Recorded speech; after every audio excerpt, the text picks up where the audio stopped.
Hello and welcome back to Sick Plays. Today we're going to be talking about Ratadrabik and Mort of the Frost, as well as their interactions with each other. Now Ratadrabik says that whenever a legendary creature dies, it creates a copy of it that is not legendary. And Mort of the Frost says whenever it comes into the battlefield, you may turn it into a legendary permanent that you control. Now, what the interesting interaction here is that one says one thing, the other says the other thing. Now, the thing is, depending on how you do it, it'll have a different interaction, a different outcome. Now, Ratadrabik is going to be in play for all of these. It's not going to be coming into play at all. It's just already there. And Mort of the Frost, whenever it comes into the battlefield, you can choose to copy something that's on the battlefield that is already legendary or whatever in order to do this particular part of the combo, so it comes into play as the other card.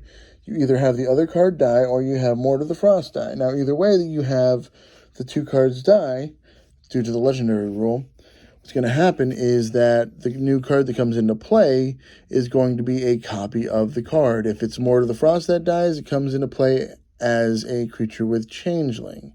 If the other creature is the one that dies, then it'll come into play as the other creature. So basically, not a whole lot you can do there. But whenever Mort of the Frost comes into play, you can choose to not trigger the ability, or not even trigger the ability, because since it's not a trigger ability, it's a come into play as ability. Choose to not do that, and it comes into play as a 0/0 Mort of the Frost. Now, it says here that if it's a creature, it enters with 2 additional +1 encounters, and it has Changeling. Now, you see what's going on here is that it says you may have it enter that battlefield as a copy of a permanent you control, except it's a legendary and snow, in addition to its other types. And, which means if you do not activate the original ability of you may have it come into play as a copy of a permanent you control, except it's legendary, snow, and all that, blah, blah, blah, blah, what will happen is it'll come into play as a Mort of the Frost, which is a 0/0. It does not come into play with +1/+1 counters. So it immediately, as a state-based action, just dies.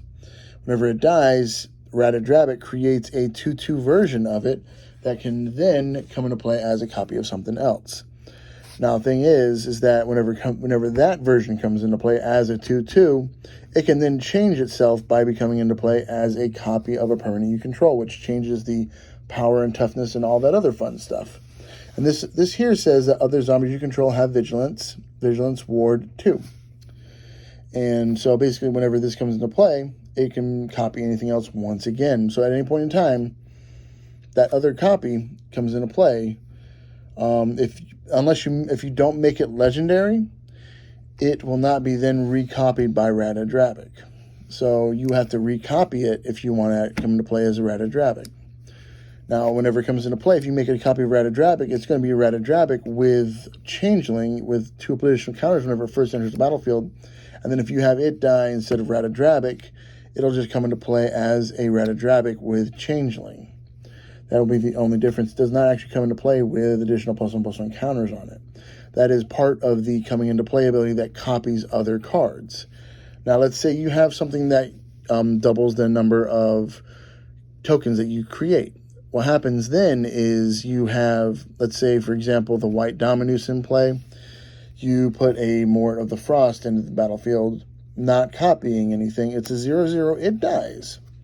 Then you have a copy of Mort of the Frost get created by Ratadrabik. Now, the thing is, Ratadrabik with the Dominus will create 2 copies.